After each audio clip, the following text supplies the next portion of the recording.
A pesca galega únese á nacional en contra dos novos controis impulsados dende Bruxelas.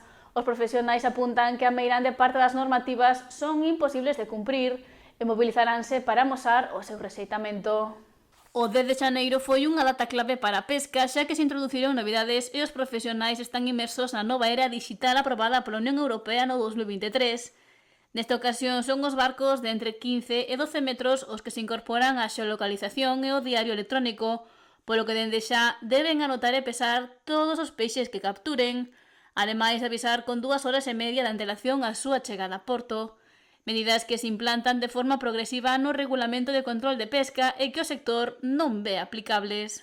A normativa xa vimos peleando contra ela xa hai casi 8 anos, vai a facer 8 anos agora, desde que a eurodeputada Clara Aguilera se puxera ao frente deste novo reglamento de control. Xa vistedes que hubo moitas manifestacións por todo o sector, por toda España. Ao final non conseguimos paralo, sabíamos que era moi difícil parar unhas cousas, unhas normativas do reglamento de control que se aprobou na Comunidade Europea, tanto pola Comisión como polo Parlamento Europeo.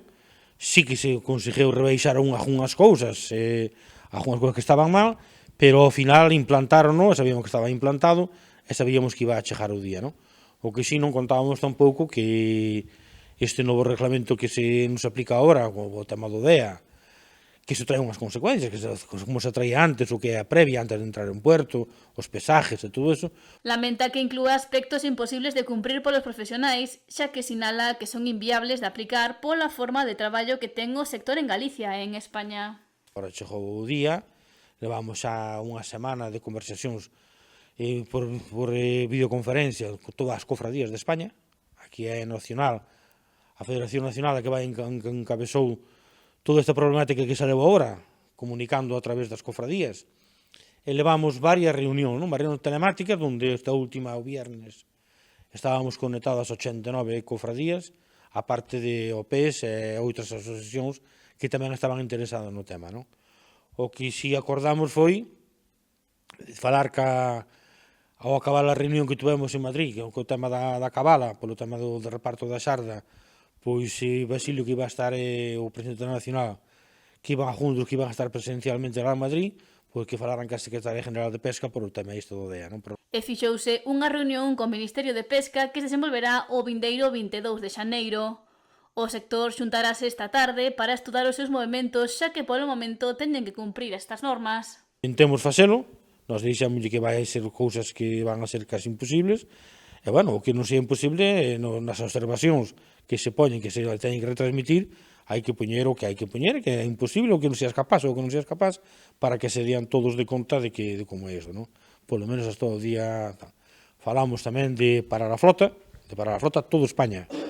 Aquí o que falou foi de parar toda España, todos a una. Decidirmos que vamos a facer, hasta o día da reunión que se nos vai a dar, si paramos xa, si paramos hasta o día da reunión, para coordinarnos e estar todos coordinados para facermos todos o que vemos conveniente a esta nova normativa que é inviable, que xa viñamos anunciando que era inviable. Pérez lamenta que a Unión Europea non atendera as peticións da flota galega que incluían invitacións para que as persoas responsables coñeceran en primeira persoa a forma de traballar da pesca artesanal e de baixura. Ademais, mandaron alegacións dende as confrarías e as federacións. Todo o canto se nos mandou, as teñen, esperemos que as lean e que lle fajan caso, pero, de momento, o que estamos é a espera do como vamos a facer e actuar, pero, xa che digo, todos a una, porque isto é inviable. Agora estamos falando de embarcacións de 12 metros hasta 15. As de 15 tamén se lle cambiou outras cousas, non solamente que sea pola previa, senón pro o kilo cero, que nos chamamos o famoso kilo cero, que, antes era a partir de 50 kilos, pois tiñas que hasta 100 kilos tiñas un 20% de margen de error. Agora non, agora desde o kilo cero, tens que pesar ese peixe, ten que coincidirche o que pesas no mar, con balance e con todo, por moitas básculas de precisión que teñas, nunca che vai a coincidir o que tiñas na lonja, O que implicaría unha sanción de 3.000 euros por cada erro que se cometa.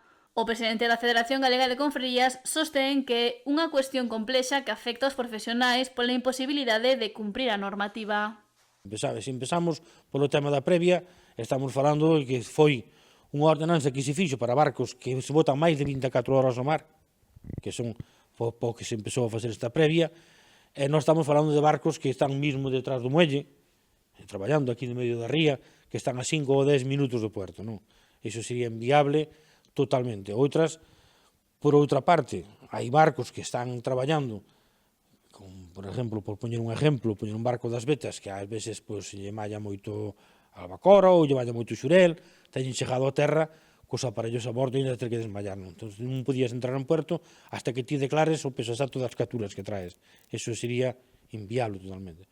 E despois que tiñas que mandar os avisos donde largas cada casea, donde a levantas, en que zona pesca lo peixe, en que zona non a pescas, despois cas pesas que che mandan meter de precisión para que sea o kilo cero, antes hasta os 50 kilos non apuntabas, non poñías, pois agora mandanche poñer pesar gramo a gramo. Medidas que afirma son inviables para realizar nestas embarcacións antes de chegar a porto. Logo de conversas co Ministerio de Pesca, deuse a opción de apuntar as pezas en vez dos kilos, algo que afondarán na reunión do 22 de xaneiro. Pérez apunta que o sector español unirase para amosar o seu descontento con estas medidas.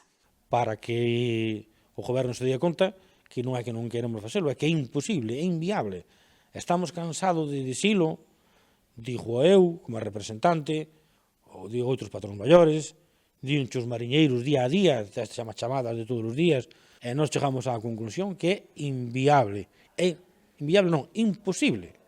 É que son fan normativas, como están acostumbrados a facer, co tema des descartes e con todo, aplican a normativa, mandanche facer a normativa, sin eles saberon como tens que facela.